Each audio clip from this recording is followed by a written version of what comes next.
Hey everybody, welcome to Real Estate Revenue. I'm your host, Paul Airy, and with interest rates rising and loans getting harder to get for commercial real estate, I've seen a lot of interest in owner financing, also known as seller financing. And so I thought I'd talk about that. So what is owner financing or seller financing? Well, that's when someone is selling a property and they decide to become the bank. They are your lender, and they can either do financing on all or part of the purchase price, and it may be a first lien where they were financing all of it other than your down payment, or they could be a second lien note where they're financing the down payment for you or part of it, and you're getting a first lien note at a bank or another lender. So why would somebody want to seller finance their property when they sell it? Well, a lot of reasons. One could be that the owners could be retiring and they still want the income. They just don't want the responsibility of the property. So, they don't want to give up all their income on the property.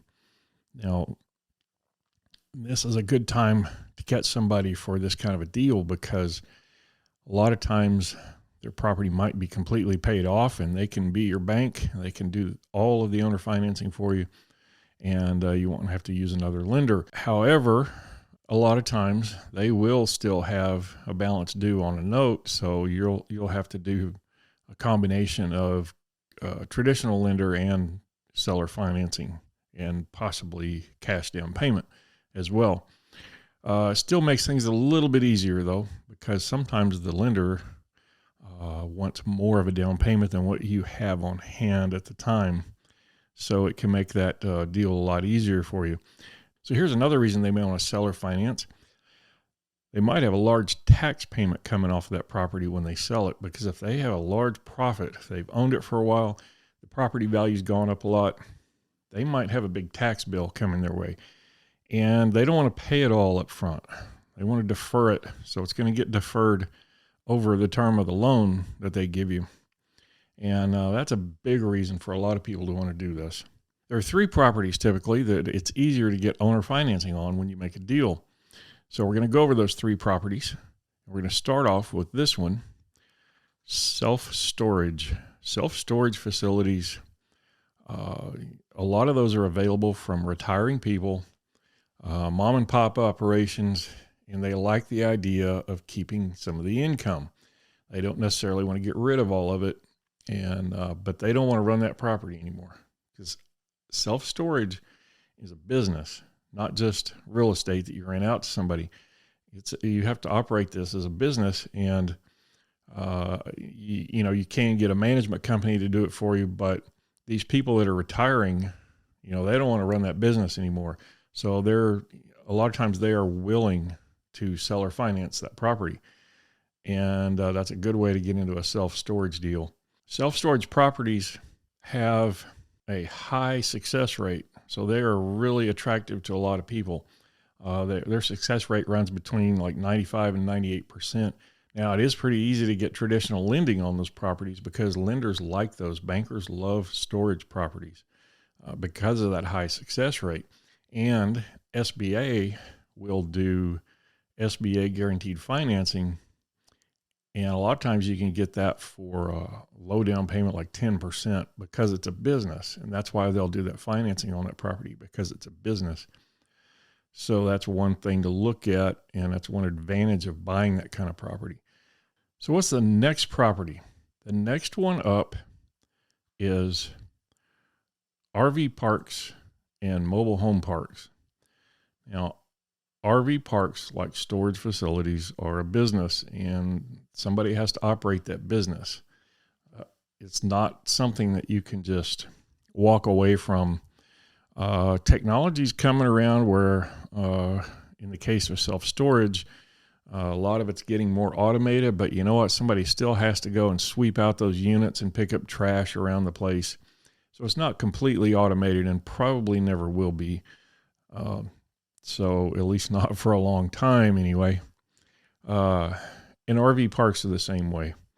There's probably a way to automate people coming in and out.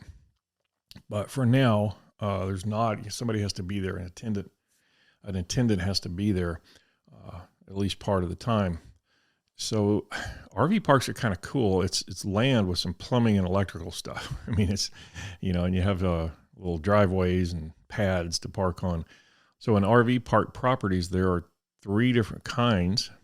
There is a short stay property. It's kind of like a hotel where people are traveling from one part of the country to the other, and they just want a place to stay the night.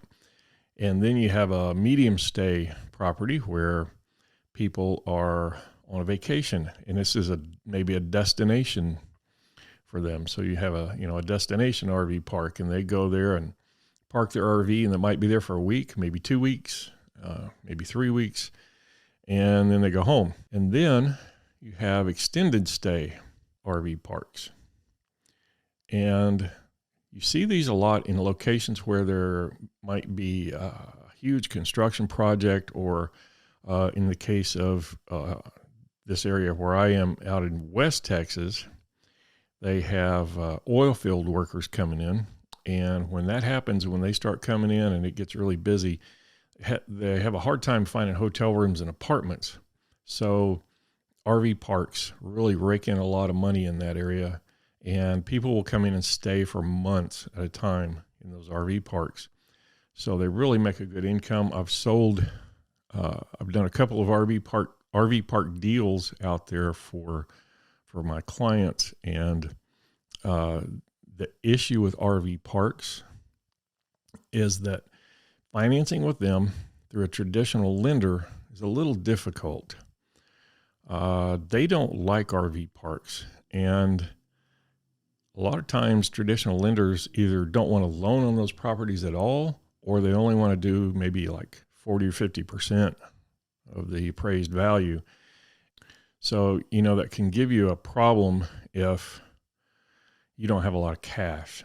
So when you can find one where seller financing is available, it makes it easier to buy that property. So the last one that I sold, the seller was willing to do that. The buyer had money, he had credit, but the lender just wasn't comfortable with financing an RV park, and he had to do some seller financing. Now, luckily, the seller was willing to do it, so we got the deal done, and that was the only way that deal was going to get done with this particular buyer. So keep that in mind when you go to buy an RV park. Sometimes financing can be very difficult. The traditional lenders, there are lenders out there that will specialize in RV parks and mobile home parks. Mobile home parks are a little bit different. They're more long-term. They're a little more stable, and lenders don't mind those quite as much. And the thing about mobile home parks, they're kind of starting to disappear. Now they're out there in places, but a lot of times the cities won't allow them inside the city limits anymore. So most of them now are new ones are having to be done outside the city. So cities don't like them because the residents around there don't like them, because a lot of them get to be very unsightly, and they tend to have if they get run down after a while, they tend to have a higher crime rate, and it's just not something that cities want to deal with. Now, the third kind of property is more of a speculative kind of property, and that is land. Owner financing on land is pretty common. I've bought land like that myself, and it was a good deal to do. It helped me buy this property, and I bought it for development purposes, and we built on it and built a nice industrial property on that land. And so that turned out really well. But at the time that I wanted to buy it, I just didn't have quite enough cash to do it. So the guy was very nice, and he did a seller financing deal on it for me, which he commonly does. And it's pretty common if you have somebody that has maybe 100 acres or 150 acres, and they're carving it up for developers to buy and builders to buy. And a lot of times they won't mind seller financing that because they get some regular income coming in besides the sale of their property. They get recurring income. And so it's a good way to buy land. Now, what can you do with the land? Well, you can hold it for a while and sell it at a profit.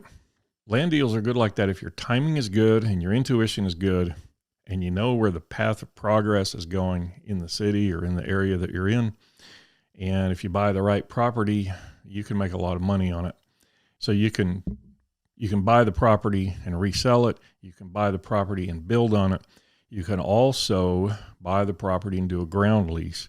A lot of companies will build a building on a piece of leased ground.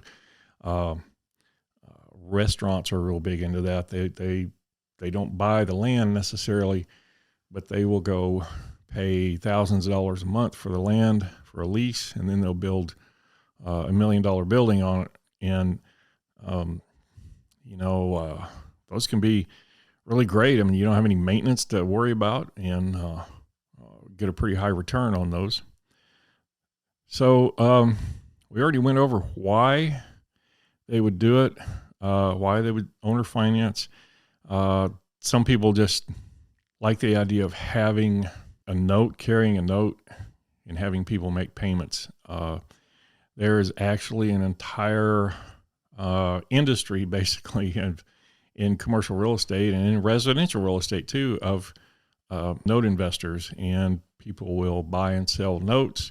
So if you are a seller and you have a piece of property that might be a little difficult to sell, and you sell or finance it to someone, you can take that note and sell it to a note investor.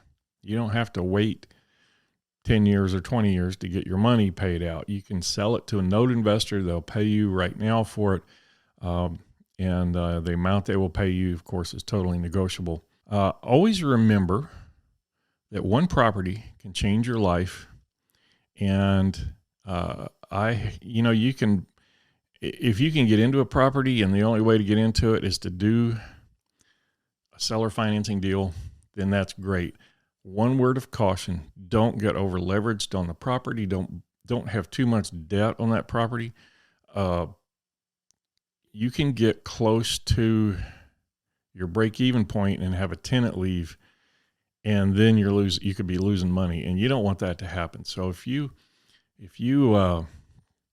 buy a property with seller financing, be sure to really go through the math and don't get yourself in a position to where if you lose, say 10 or 20% of your tenants, that you're going to be losing money on the property.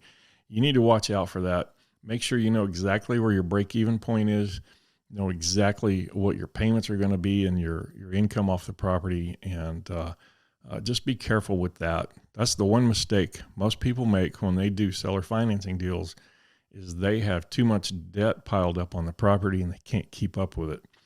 Go out there, see if you can find some seller financing deals, make yourself a deal. So that's about it for this episode, and I'll see you next time on Real Estate Revenue.